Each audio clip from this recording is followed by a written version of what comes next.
하시면 참 잘 나오셨습니다. 우리 옆에 분 한번 인사하도록 하겠습니다. 잘 나오셨습니다. 큰 은혜 받으십시오. 어제 우리 주일학교 아이들이 찬양 경영대회에 갔는데 찬양 경영대회에 간 이래 제가 와서 간 이래입니다. 우승을 처음 한 것 같아요. 뭐 감사한 소식을 듣는데 반응이 이렇게 신동치 않은 우리 하나님께 영광의 박수로 올리도록 하겠습니다. 다음 주에 아마 우리 오후 예배 때에 아이들 이렇게 좀 나와가지고 같이 이렇게 귀한 특송으로 하나님께 영광을 돌렸는데 우리 성도들도 함께 이렇게 은혜를 함께 나눴으면 좋겠습니다. 오늘 본문의 말씀을 통해서 그때의 사람이 많아짐으로라는 제목으로 말씀을 나누도록 하겠습니다. 사람들은 왜 또 갈등을 일으키고 또 다툼을 일어나고 또 여러 가지의 마음 가운데의 분열과 또 마음 가운데 이 시기와 여러 가지의 모습들이 나타날까요? 왜 한 마음과 한 뜻이 되지 못할까요? 이건 공동체이든지 가정이든지 또 세상에 있는 소속된 모든 조직체 가운데에서 공통적인 어떤 질문이 아닌가 이 생각이 듭니다. 도저히 알 수가 없고 도저히 이해가 안 되는 그런 일들이 세상사 살아가는 동안에 종종 일어나게 되지요. 우리 가정에도 마찬가지입니다. 한 마음으로 될 것 같은데 뭔가 좀 달라요. 가족이라 하더라도, 그죠? 조너슨 하이트라는 뉴욕 스탠 경영대학교 교수님이 이런 책을 썼습니다. 바른 마음이라는 책을 썼어요. 바른 마음.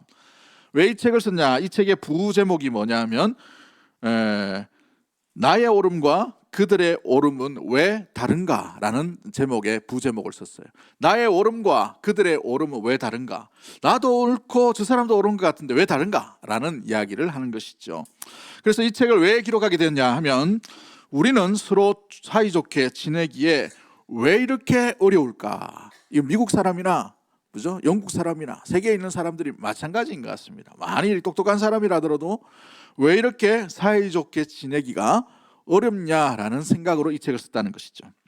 그 책에는 또 이렇게 이해합니다. 각 집단이 옳다고 생각하는 가치들이 서로 충돌하는 문제를 어떻게 합리적으로 해결할 것인가, 합리적인 접근 방법이 뭔가라고 해서 그래서 책 제목을 바른 마음이다라고 되어 있어요. 바른 마음.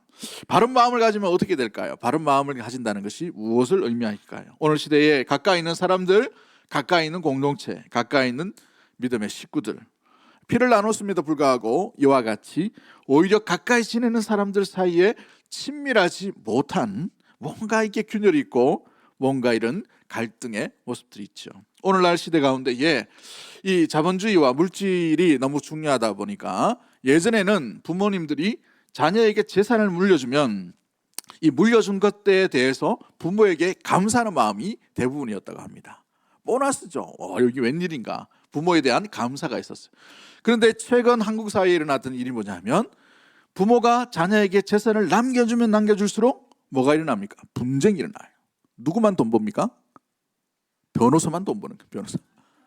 변호사만 돈 버는 거예요. 자녀들끼리 나눠져가지고 왜 이거 줬니? 왜 이것밖에 안 줬니? 해서 부모에 대해서 나중에 되면 더 섭섭해지는 그런 일들이 일어난다고 합니다.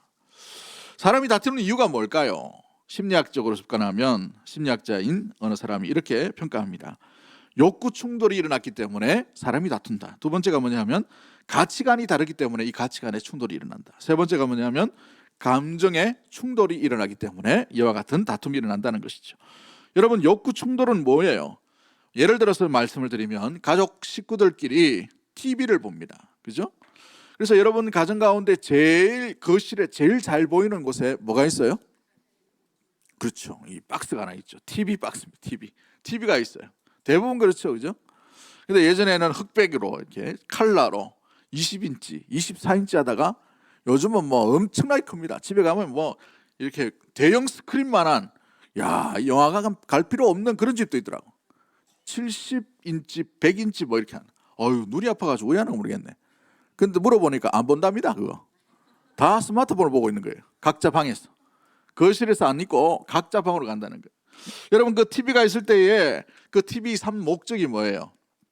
TV를 보려고 하는 거죠. 가족끼리 좀 잘 보려고 합니다. 그래서 아버지의 마음은 이 좋은 TV를 가지고 스포츠 경기 이렇게 손흥민이 나오는 거 좀 보려고 TV를 이렇게 켭니다. 좀 보고 있는데 갑자기 리모컨을 확 빼뜨려 버려요. 아내가 TV 드라마 볼 시간이 되었다. 요즘 유행하는 것이 뭔지 모르겠지만 확 빼들어가지고, 그죠? 선제엽고 띄어 그건가? 예. 하여튼 뭐 그걸 탁 들고 이렇게 하는 거예요. 무슨 내용인지 모르겠던데 저는. 예. 아무튼 그걸 탁 이렇게 한다는 거예요. 한참 뭐 보고 감동해서 있는데 갑자기 애가 엄마의 리모컨을 확 빼들어요. 아이돌이 실시간으로 라이브 콘서트 하는데 그거 봐야 된다는 거예요. 예. 그 집의 가장 큰 권력자는 누구입니까? 예. 리모컨 붙들고 있는 사람이었어요. 근데 요즘은 각자 자기의 어떤 스마트폰으로 자기 방에 들어가서 안 나옵니다. 그래서 밥 먹을 때 겨우 부르면 잠깐 나오고 이렇게 하죠. 그만큼 그 아이에게 또 아는 각 개인에게 개인 시청으로 하는 그런 일들이 일어나죠. 그렇습니다. 이것이 바로 욕구 충돌에서 일어나는 거예요. 나는 이거 보고 싶고 저 사람은 저거 보고 싶기 때문에 이해 충돌이 일어나는 것이죠. 나는 이걸 원하는데 저 사람은 저걸 원해요. 그러다 보니까 이 욕구 충돌이 일어나므로 다툼이 일어나는 거죠. 두 번째가 뭐냐면 가치관의 차이입니다. 삶의 방법과 관계에 관련되어 있는 것인데, 한번 예를 들어서 설명을 드리면 두 사람이 여행을 갑니다. 근데 한 사람은 다른 건 몰라도 뭐 5,000원짜리 3,000원짜리 그 여행 가서 그거 먹어도 되고 아침은 대충 뭐 토스트 하나 찍어도 좋은데 무조건 잠은 잘 자야 된다는 거예요. 그래서 좋은 호텔, 좋은 베개, 깔끔하게 벌레도 없고 경치도 좋은 그런 호텔에서 무조건 자야 된다는 거예요. 그래서 같이 동성한 아내는 반대예요. 남편인지 모르겠지만 그 남편은 하룻밤 기대가지고 자는데 뭐 그리 좋은 데 가냐. 응? 찜질방 가서 자도 되고, 응? 좀 흐름한 데 가서 민박해도 되고. 그런데 나는 잘 먹어야 된다 생각하는 거예요.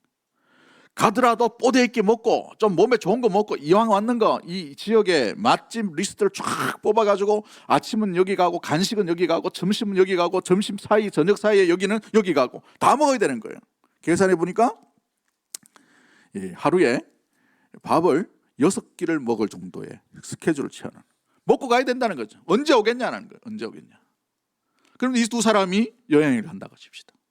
갈 때마다 먹을 때마다 무슨 생각을 해요? 여기 왜 왔냐? 왜 이 호텔이냐? 뭐 잠도 별로 차이가 없구만은 뭐가 그리 좋아가지고 이렇게 하냐? 이게 가치관의 차이임을 보게 되죠. 세 번째가 뭐냐면 감정의 충돌입니다. 느낌과 직관에 관한 이 관계에 대한 거예요. 이해타산이나 가치관의 차이도 아닌데 괜히 감정적으로 그 사람이 싫은 거예요. 예를 들면 이렇습니다. 부부 사이가 너무 좋았어요. 사랑스러웠어요. 그래서 결혼했습니다. 결혼했는데 아침에 보니까 밥 차려주는데 남편이 너무 예쁘게 밥을 먹는 거예요. 쩝쩝 그러면서 준 이 음식을 다 먹고 너무 맛있다고 먹는 거예요. 그죠? 그런데 이제 얼마 좀 지나고 신혼기가 지나고 신혼기가 얼마인지 모르겠지만 딱 지나고 난 뒤에 싸웠어요. 뭔가 의견 다툼이 있게 됩니다. 싸우고 난 뒤에 아침밥을 그래도 차려줘야 되니까 딱 줬어요. 하니까 그 소리가 어떻게 들려? 그렇게 달콤하던 소리가 정말 추적게도 먹네. 이래 되는 거예요. 저 인간은 뭐 저렇게 추적게 먹냐? 애가 갑자기 와가지고 엄마 나도 밥 줘. 밥을 차립니다. 밥을 차렸는데 보니까 아들하고 아빠하고 똑같아요. 그게 너무 화가 나는 거죠. 아이가 밥 먹는 거 보고 밥풀을 이게 이 밥그릇에 덕지덕지 붙이니까 저가 아버지 닮아가 더럽게도 먹네. 이렇게 마음에 직접 얘기는 안 했겠지만 이런 마음이 드는 거예요. 이게 갈등 감정의 충돌인 것이죠.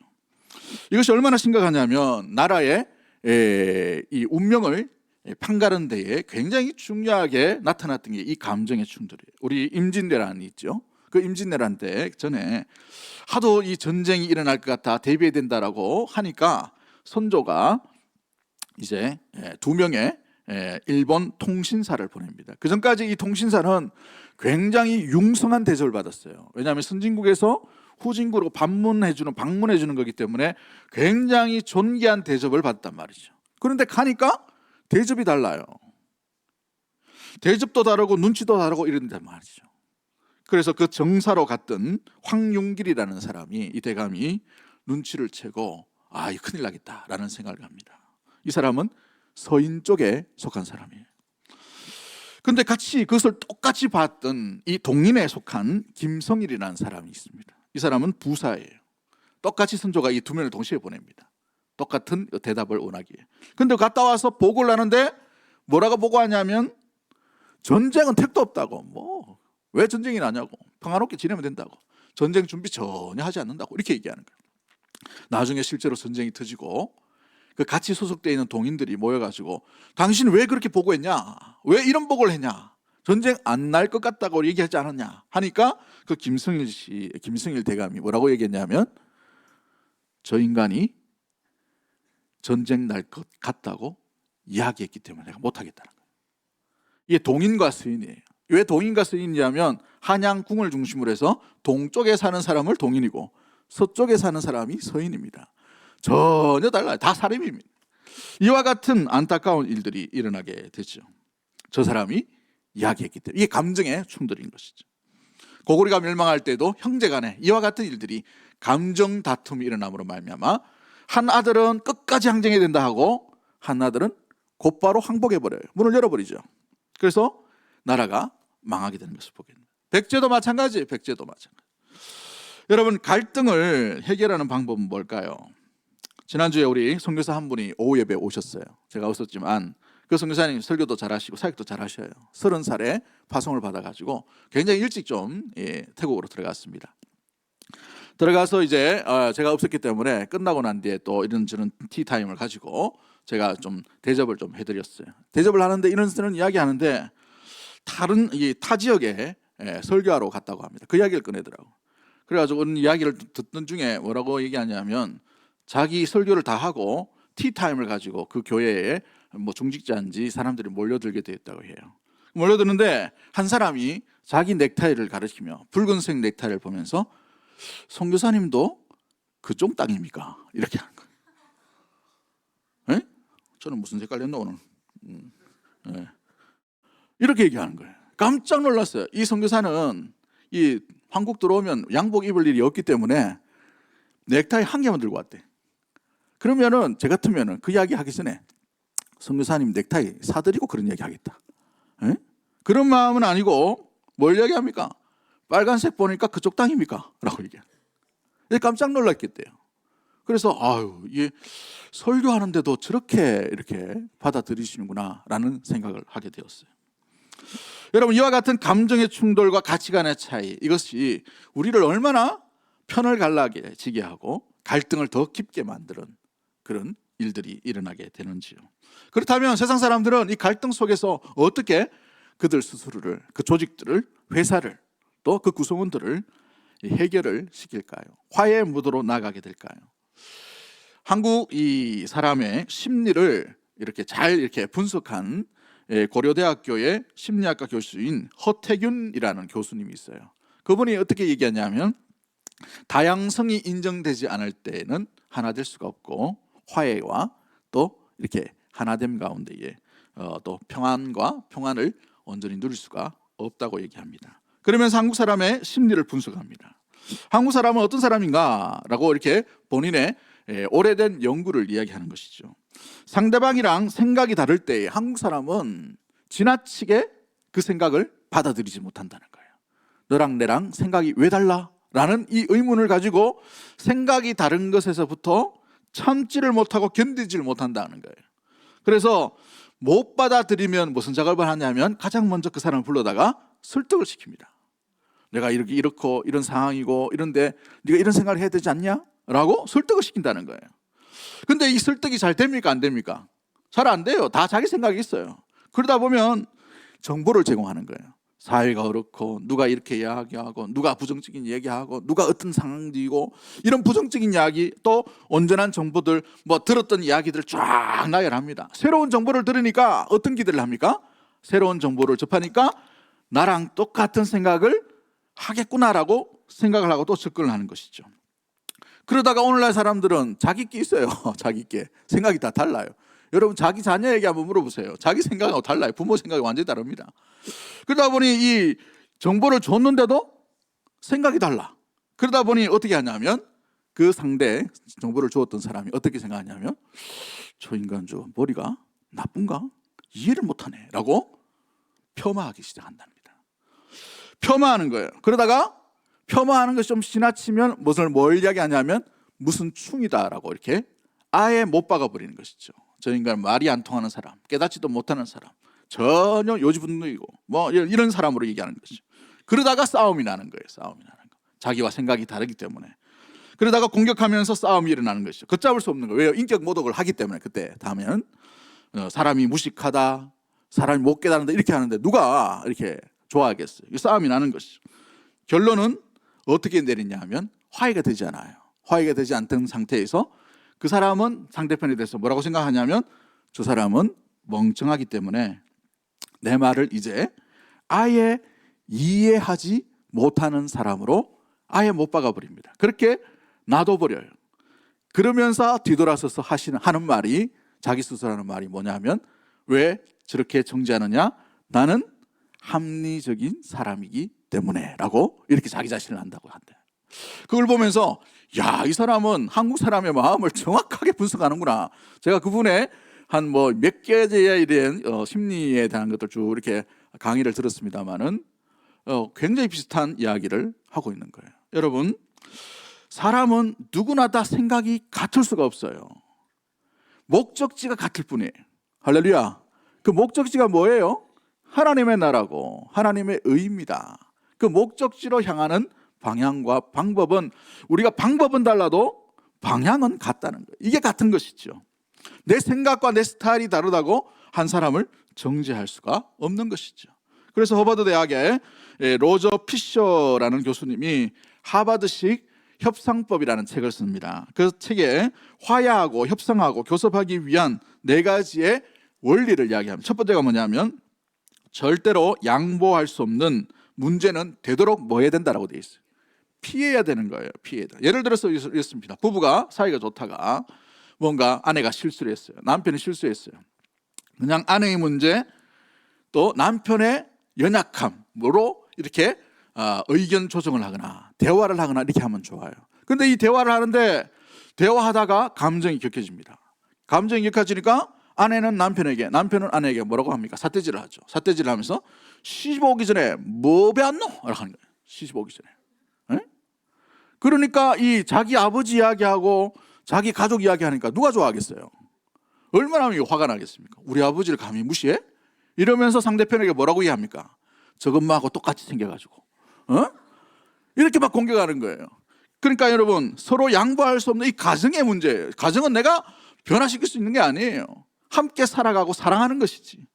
근데 이 문제는 되도록 피하셔야 됩니다. 절대 이게 이야기하시면 가족들 가운데. 두 번째가 뭐냐면 인간의 감정 문제는 떼어놓고 회의하셔야 돼요. 어떤 회의를 하더라도, 집안 회의를 하더라도 마찬가지예요. 옛날에 섭섭했던 거, 옛날에 쌓여있던 거, 그거 다 끄집어내면 어떻게 됩니까? 새로운 길로 걸어갈 수가 없어요. 새로운 좋은 아이디어를 좋게 수용할 수가 없게 되는 것이죠. 의견 대립이 팽팽한데 감정까지 거기 섞여보십시오. 어떻게 되나? 그 감정 때문에 네가 그 말했기 때문에 나는 싫어라고 한 거죠.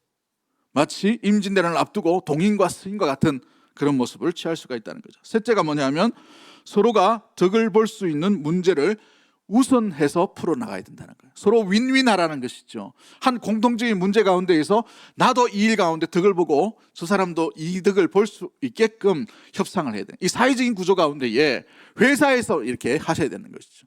회사가 막 일방적으로 뭐 하라 마라 이럴 수도 있겠지만 이 오늘날 건강한 이 회사의 구조를 가질 때에는 일방적인 것이 아니라 오히려 서로 직원도 덕을 보고 회사 임원들도, 사장도 덕을 볼 수 있고 사회도 덕을 볼 수 있는 방향으로 나가라는 것이죠. 넷째가 뭐냐면 이 회의를 통해서 누가 이겼다 졌다 이 말 하지 말라는 거예요. 따지지 말라는 거예요. 모두가 승리했음을 인하여 만족을 누리고 나도 조금 얻고 저 사람도 얻는, 이것이 회사 가운데 일반적인 삶 가운데 드러나는 거예요. 나만 다 취해야 된다, 나만 승리자로 남아야 된다, 이건 독재예요. 독재. 이건 아니에요. 회사 사람들 가운데에 일반적인 세상 가운데서는 전혀 일어날 수가 없는 구조입니다. 만약 이렇게 해보십시오. 그 사람이 그 회사에 누가 남아있겠어요? 그 관계가 얼마나 오래 있을까요? 점점 사람이 떠나가게 돼 있겠죠. 이겼다 졌다가 아니라 우리 모두가 다 같이 승리했다, 이 마음과 이 마인드를 가지고 함께 협상하고 교섭하고 대화를 이어 나가야 되는 것이죠. 이게 바로 사회 구조 가운데에 사회 사람들, 바깥에 있는 사람도 이와 같은 모습들로 나아가고 있다는 것입니다. 그러면 가장 원형적이고 가장 아름답고 성령이 충만하던 초대교회에 이 아름답게 일어났던 그 모든 모습들 가운데 복음이 부흥하고 사람들이 몰려들고 3,000명, 5,000명이 회개하고 성령이 충만한 그 가운데에서 왜 오늘 6장 읽었을 때 이 본문처럼 느닷없이 이와 같은 갈등이 일어났을까요? 이 갈등에 대해서 초대교회는 어떻게 해결할까요? 초대교회라 하더라도, 성령이 충만한 교회라 하더라도 문제가 없는 교회가 아니었다는 것이죠. 문제보다 더 크신 하나님을 인정하고 믿었기 때문에 문제가 문제로 되지 않았다는 사실인 것이죠. 할렐루야. 이 초대교회의 모습을 한번 보십시오. 그 어려움이 어디서 시작됩니까? 1절 말씀을 보시면 어떻게 시작하고 있죠? 그때에 누가 많아졌다고 되어 있어요? 제자들이 많았다. 처음으로 제자가 나타나고 있습니다. 나중에 우리가 또 좀 더 살펴보겠지만 사람들이 많아졌다는 거예요. 사람이 많아짐으로 말미암아 나타나는 현상이 뭘까요? 여러분, 이 일제강점기에 농어촌에 있던 많은 농작물을 일제가 다 싹 이렇게 수매에 걸어봤어요. 왜냐하면 전쟁의 식량으로 삼기 위해서 우리나라를 전쟁의 식량터로 삼았죠. 그래서 평야지대는 다 곡창 수탈이 일어나게 됩니다. 그러니까 사람들이 일자리가 없는 거예요. 그거 먹고 살아야 되는데 일자리가 없다 보니까 어디로 향하느냐? 한양으로 계속 이제 가는 것이죠. 이 사람도 떠나고 저 사람도 떠나는 거예요. 그런데 당시에 조선이 처음 개국될 때에 이 한양 도성 사대문은 그렇게 많은 숫자를 포함하지 않는 설계도를 가지고 있어요.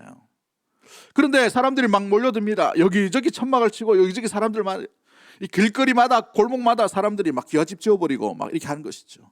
너무너무 올라나니까 그 일본 이 총독부에서 뭘 했냐면 당시에 이 서울의 곳곳에 흩어져 있는 공동묘지를 한 곳으로 모아버립니다. 한 곳으로 모아서 그 공동묘지를 개간해가지고 이태원도 마찬가지고 다른 지역도 마찬가지예요. 그래서 그 지역을 사람이 사는 곳으로 만들어갑니다. 그래서 모인 그 공동묘지가 망우리묘지예요. 서울이다 보니까 전혀 잘 모르신 것 같은데 가시면은 70만 평인가 뭐 어마어마히 커요. 이 묘지가. 서울 사람들 다 그쪽에 무덤을 다 이장했어요. 거기 가면 독립, 유공자, 한국 사회의 굵직굵직한 유명한 사람들이 굉장히 많이 누워 있습니다. 아무튼 이렇게 했다는 것이죠. 성경 이 신약학자였던 랭그로프라는 사람이 랭그스토프라는 사람이 있는데 이 신약학자가 이 루트교 신학자입니다. 이 사람이 이렇게 이야기합니다. 그 책에서 많은 경건한 유대인이 노년기가 되면 거룩한 도시에 묻히기 위해 예루살렘으로 이주했기 때문에 과부의 숫자가 많아졌다고 합니다. 사람들이 어디서 죽고 싶다는 말이에요. 왜 예루살렘으로 몰려들게 됩니까? 부활하신 예수님을 제일 먼저 맞이한다, 이런 생각들이 가졌나 봐요. 그래서 이 예루살렘 근처에서 죽고 싶어가지고 사람들이 막 몰려드는 거예요. 그런데 남편이 먼저 떠나요. 혼자 남았던 과부들이 많아지게 된 것이죠. 그래서 이 몰려드는 사람들 중에는 히브리파 유대인들, 히브리파 사람도 있었지만 상당수가 헬라파 유대인도 있었단 말이죠. 히브리파 사람들은 아람어를 썼습니다. 이 히브리하고 조금 다른데 디아스포라 바벨론에서 끌려가서 돌아왔기 때문에 히브리어를 잃어버려요. 그래서 그 지역에 그때 당시 살았던 그 지역 말이 아람어입니다. 그래서 아람어예요. 엘리 라막사막다, 이건 아람어예요. 아무튼 이 아람어를 썼단 말이죠. 그런데 헬라파 유대인들은 왔는데 무슨 언어를 씁니까? 헬라어를 쓴다는 것이죠. 여러분, 말이 안 통하는데 집안이 평화로운 집안이 있습니까? 오해가 생길 수밖에 없죠. 말이 이루어지지 않는 것입니다. F.F. 브루스라는 사람이 신약사라는 책을 썼는데 그 신약사라는 책에 히브리파는 분명히 통상적으로 아람어를 썼고 모국어는 팔레스타인이었다. 헬라파는 헬라어를 사용하는 유대인이었고 그들의 생활 양식은 보다 엄격한 팔레스타인 사람들의 소견에 지나치게 많은 헬라 습관들이 젖어 있었다라고 말한다고 되어 있어요. 이게 무슨 말이냐면 경건한 유대인들 입장에서 봤을 때, 유대파 사람들이 봤을 때에는 헬라파 사람들이 왔는데 경건하지 않아요. 자기 습성이 오랜이 묻어 있다는 것이죠. 그러니까 유대파 사람들이 온전히 자기의 신앙을 지켜나가는데 헬라파 사람들 좀 가볍게 생각하는 거예요. 이 일로 인하여서 많은 오해와 갈등들이 일어나게 되었어요. 또 말이 통하지 않죠. 여러분, 여기서 말하는 이 구제라는 말은 섬김입니다. 이 디아코니아라는 집사라는 단어가 여기 등장합니다. 그런데 우리가 성경에는 집사라고 얘기하는데 집사라는 말이 아니라 섬김이에요. 섬김의 직분. 이 디아코니아에 자꾸 빠진 것이 바로 이 헬라파 유대인 과부였다는 사실인 것이죠. 당시에 한 유대인이 약 14명에서 많은 사람들을 구제하게 되어 있다고 합니다. 근데 3인 한조가 되었어요. 3명이서 이 팀을 만들어 가지고 이 구제를 계속해서 펼쳤단 말이죠. 그런데 사람들이 계속 몰려들었어요. 14명이 아니라 수십 명이 계속 몰려들다 보니 누가 안 먹었는지 몰라요. 누가 빠졌는지 모른단 말이죠. 딱 생김새 보면 우리는 한국 사람이나 베트남 사람이랑 구분합니까? 구분을 못합니까? 예, 태국 사람이나 구별할 수 있어요. 그런데 똑같은 그 사람들이 보면 이게 헬라파 유대인 보면 다 헬라 사람이에요. 그러니까 누가 누군지 모른단 말이죠. 떡을 나눠줍니다. 공급을 해줘요. 식사의 교제를 나눕니다. 근데 저 사람이 먹은 것 같은데 또 여기 와 있는 거예요. 아까 먹은 거 아니냐? 이거 빠지는 거죠. 우리 국수 먹을 때 한번 보십시오. 국수를 줄을 쫙 써요. 국수를 줄을 딱 쓰는데 내 앞에서 국수가 딱 끊어버린다. 얼마나 화가 나겠어. 이렇게 배고파 가면서 내가 예배 드리고 있는데 지금 또 배고프구만은 내 앞에서 어떻게 끊어질 수가 있냐, 이 마음이 드는 거예요. 그런데 빵과 이 음식이 내 앞에서 끊겨버렸다는 거예요. 근데 이게 한 번, 한 주, 두 주, 세 주 걸려서 계속해서 이런 일이 일어나는 거죠. 그로 인하여서 불평이 나타나게 된 것입니다. 여러분, 우리가 한 전도회에서 떡을 나눌 때도 한번 보십시오. 20개 딱 맞췄어요. 딱 숫자를 맞췄어요. 그래서 회장이 다 예배 드리고 또 이렇게 기도하고 난 뒤에 한 개씩 들고 가십시오 했는데 꼭 어떤 일이 납니까? 꼭은 아닙니다만 대부분이 분명히 20개 맞춰가지고 20명한테 줬는데 못 받은 사람이 등장하더라고요. 모르고 넣어요. 이렇게 집에 사람이 자꾸 생각나가, 오늘 안 온 사람이 자꾸 생각나는 거예요. 그러다 보니 자기도 모르게 넣는 거예요. 자기도 모르게. 저도 언젠가 한번 그런 적이 있어요. 분명히 받았는데 받고 난 뒤에 또 주는데 넣었더라고. 보니까 안에 있어. 우리 교회 그 떡은 아닙니다만 다른 데 가지고 이를 실수할 수가 있단 말이죠. 그런데 이 구제에, 이 섬김에 자꾸 이 헬라파인들이 언어도 다르죠. 문화 습성도 다르죠. 이러다 보니까 자꾸 이 오해가 생기게 된 것이죠. 그럴 때에 이 초대교회는 어떻게 이 갈등을 풀었을까요? 오늘 본문 2절과 4절 말씀을 한번 봅니다. 2절과 4절 말씀 같이 봅니다. 시작. 12사도의 모든 제자를 불러 이르되 우리가 하나님의 말씀을 제쳐놓고 접대를 삼는 것이 마땅하지 아니하니 우리는 오로지 기도하는 일과 말씀 사역에 힘쓰리라 하니. 아멘. 여러분 한번 보십시오. 이 말을 또 좋게 여겨서 5절에 많은 제자들과 성도들이 받아들이죠. 뭘 이야기합니까? 본질적인 이야기를 먼저 이야기합니다. 그리고 실질적인 이야기를 먼저 접근하죠. 이 사도들이 이 초대교회의 이 성령의 충만한 가운데 나타났던 이 아픔과 상함과 이 갈등을 어떻게 풀고 있습니까? 단순히 구제 문제를 구제로 보지 않아요. 문제는 분명히 구제로부터 시작됐습니다. 누가 빠졌다는 거예요. 누가 섭섭하다는 것이죠. 누군가는 이것의 혜택을 못 받았다는 거예요. 그런데 사도들은 그것을 구제로만 바라보지 않습니다. 2절 말씀 다시 한번 띄워보시죠. 2절 말씀 보시면 12사도가 얼마나 중요하면 12사도가 모든 제자 앞에 나섰겠습니까? 불러 이르되 우리가 하나님의 말씀을 뭐하고? 제쳐놓고 하나님의 말씀을 뒤로 돌리고 난 뒤에 접대한다는 거, 섬긴다는 거예요. 또 구제한다는 것이죠. 돌본다는 거예요. 이것이 마땅하지 않다라고 얘기하는 거예요. 여기서 본질적인 접근으로 사도들이 온전히 초대교회에 나아가고 있는 것을 보게 되죠. 그렇습니다. 여러분, 구체적으로 그 일에 대한 문제로 여기는 것이 아니라 본질적인 문제가 뭔지를 먼저 접근하고 있는 것이죠. 그 다음에 구체적인 문제가 나갑니다. 두 가지를 집중하죠. 본질적인 문제에 먼저 나갑니다. 두 번째가 뭐예요? 구제의 일에 합당한 사람을 세워나갑니다. 이 구제에 합당한 사람을 세운다는 것은 다음 주에 우리가 말씀을 좀 나누도록 합니다만은 본질에 집중하는 것이 뭐예요? 말씀이 우선이다는 거예요. 근데 이 사도들이 지금 접대하다가 보니 뭐가 우선순위가 뺏겼다는 것입니까? 말씀 전하는 일, 말씀 연구하는 일, 말씀을 보는 일, 말씀을 적용하는 것, 말씀을 가르치는 그 일에 우선순위를 뺏겨버렸다는 거예요. 여러분, 왜 이런 일들이 일어납니까? 누가는 이 사도행전을 쓰면서 딱 두 가지 시각을 오늘 6장의 1절부터 7절까지 보여주고 있어요. 하나는 헬라파 사람들의 시각이고 또 한 사람은 사도들의 시각이에요. 사도들은 구제를 구제로 바라보는 것이 아니라 본질적인 문제로 삼고 있다는 거예요. 사람은 무엇을 보느냐, 무엇을 느끼느냐에 따라서 그 사람의 인식이 작용됩니다. 어떤 사람은 한 모습을 보면서 이걸 네모라고 얘기하는 사람이 있어요.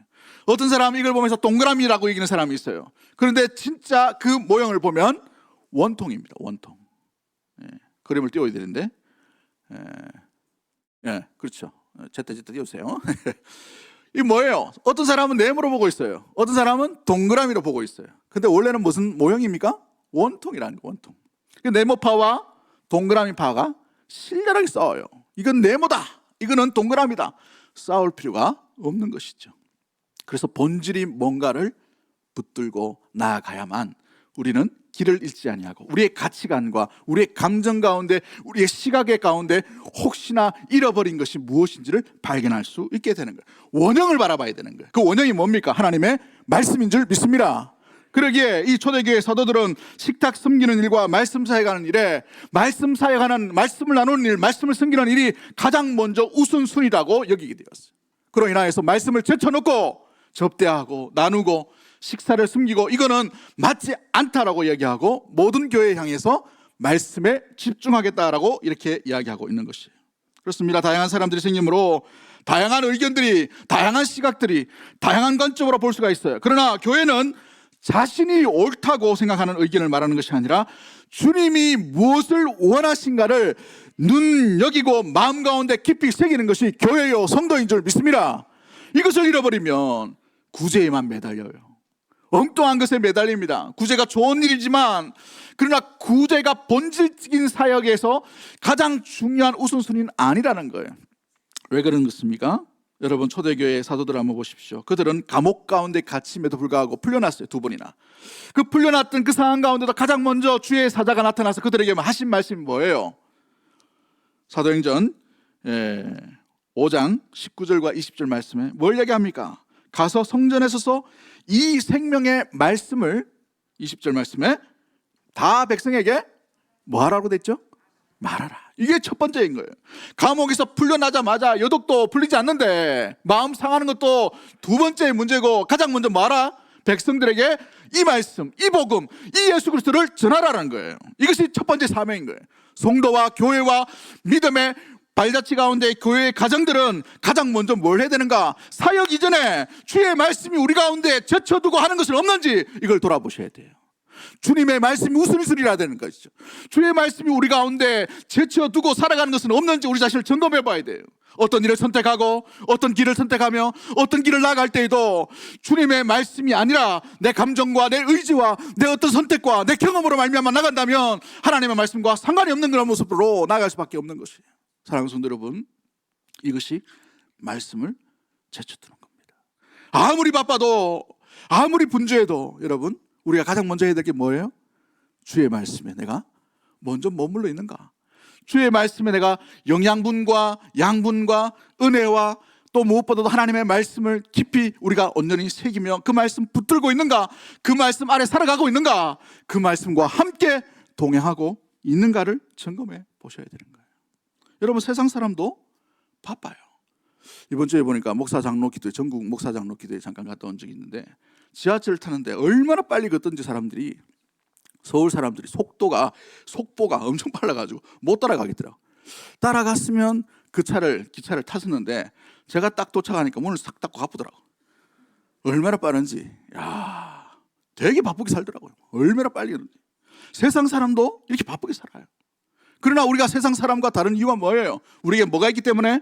하나님의 약속의 말씀이 있기 때문인 줄 압니다. 그 약속을 간직하고 약속에 반응하고 약속의 말씀을 붙들고 이 분주한 세상, 이 확실히 없는 이 시대 가운데에 확실한 수요의 소망의 말씀을 붙들고 나가는 것이 바로 성도의 삶이요, 성도의 가정의 삶이요, 교회의 삶이라는 것이. 할렐루야. 그렇습니다. 문제 해결은 사역이 아니에요. 문제의 사역은, 문제의 이 모습은 그 일이 아니에요. 문제의 이 해결은 그 일을 하고 안 하고의 문제가 아니에요. 내가 오늘 주의 말씀 가운데 붙어 있는가? 주의 말씀 가운데 내가 반응하고 있는가? 주의 말씀 가운데 살아있는 심장을 가지고 두근두근거리는 하나님의 말씀을 붙들고 세상 가운데 이 말씀을 적용해 보려고, 이 말씀대로 살아보려고 몸부림치며 나가고 있는가? 그런 자가 바로 말씀을 제쳐두지 아니하고 말씀과 함께 살아가는 믿음의 성도의 삶의 모습인 줄 믿습니다. 우리 믿음의 성도의 삶은요, 세상에 놓는 갈등의 문제가 아니에요. 저 사람의 문제가 아닙니다. 저 회사의 문제가 아니에요. 저 어떤 정치가의 문제가 아니에요. 바라보는 우리가 주의 말씀 가운데 붙들려 있지 않으면 평안과 평강은 깨어지게 되어 있어요. 사도 12사도는 우리가 왜와 이와 같은 일들이 어려움들이 우리 가운데 오게 되었나 돌아보게 된 거예요. 말씀을 제쳐두게 되었어요. 가정에 깊숙이 한번 들여다보십시오. 여러분 심령에 깊숙이 한번 들여다보세요. 교회 안에 공동체 안에 깊숙이 한번 들여다보세요. 본질을 붙들지 않고 서 있는 심령과 가정과 교회는 없어요. 한국교회가 말씀 가운데 깨어있지 못하고 나가면 한국교회를 하나님 쓰시지 않는단 말이죠. 가정도 마찬가지, 교회의 성도의 모습도 마찬가지죠. 말씀과 전혀 상관이 없는 돈만 보고 따라가면 하나님과 함께하는 온전한 삶을 살아갈 수가 없는 거예요. 엉뚱한 명예, 엉뚱한 지혜, 엉뚱한 가치관, 엉뚱한 감정에 따라서 나갈 때는 주님이 인도하신 것과 상관이 없이 말씀을 제쳐두게 되는 거예요. 그런 자에게 소망과 평안과 평강의 길로 나아갈 수는 없게 되어 있어요. 말씀 안에 평강이 있기 때문에 그런 것입니다. 어렵더라도, 힘들더라도, 아프더라도, 괴롭더라도 주의 말씀에 가장 먼저 반응을 하는 거예요. 말씀을 제쳐두지 않는 것이죠. 그럴 때 나에게 가장 먼저 적용해 가는 거예요. 적용해 감양으로 말미암아서 그 말씀 가운데 내 안에 그 말씀의 풍성함이 드러나야 되는 것이죠. 이 갈등을 해결할 때 어떤 일이 납니까? 6장 7절 말씀 보십시오. 하나님의 말씀이 어떻게 돼 있나요? 점점 왕성했다고 돼 있어요. 왕성했다. 말씀을 맺도록 합니다. 사랑하는 성도 여러분, 우리는 무엇에 이끌림과 무엇에 분주한지 우리 자신을 한번 점검해 보기를 원합니다. 혹시 말씀을 제쳐두고 직장 가운데 살아가고 있는 것은 아닌지, 여러분의 가정을 살아가고 있는, 여러분의 사회생활을 하고 있는 것은 아닌지, 교회의 사역과 섬김 가운데 나아가고 있는 것은 아닌지, 그러다 보니 말씀의 주인공이신 주님을 잃어버리게 되는 거예요. 놓쳐버리게 되는 것입니다. 더 이상 주님께서 내 안에 말씀하시는 것이 들려지지 않아요. 느껴지지 않아요. 오래 묵은 그 경험과 그 생각으로만 견디다 보니 날마다 새롭고 아침마다 새로우신, 날마다 우리 가운데 새로운 영을 주시는 성령의 이끄심과 인도하심을 경험할 수가 없게 되는 것이죠. 주의 영으로 인도함을 받고 그 말씀 가운데 함께 살아가는 우리 대구동성의 모든 가족들이 되기를 주의 이름으로 간절히 축복합니다. 우리 이 시간에 찬양 하나 합니다. 세상에는 눈물뿐이고 고통만 닥쳐와도. 우리 찬송가 242장을 개사한 건데 우리 찬양으로 한번 하나님께 영광 돌리도록 하겠습니다. 가사를 보시면서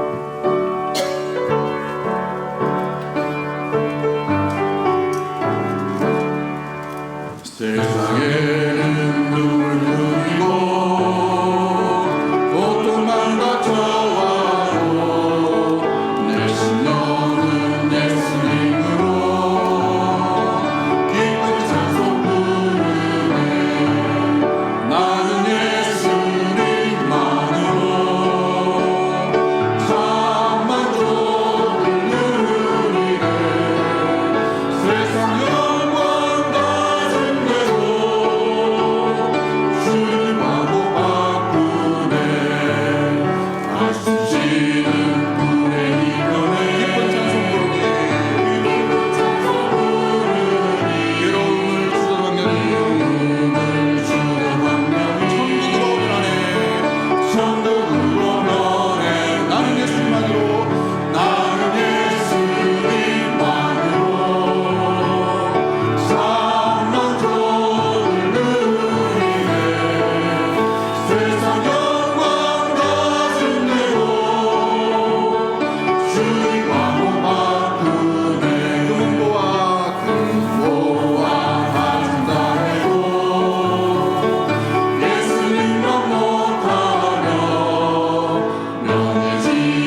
짧게 한번 하시면서 한번 기도하기를 원합니다. 우리에게 다가온 인생의 고난과 예기치 못한 아픔과 상함과 또 분열과 갈등과 여러 가지 다툼들이 어디서부터 올까요? 주의 영에 충만하면 말씀 가운데 거하면 그것이 갈등으로 여겨지지 않을 것입니다. 평안으로 또 주께서 주시는 은혜의 기회로 우리에게 주실 거예요.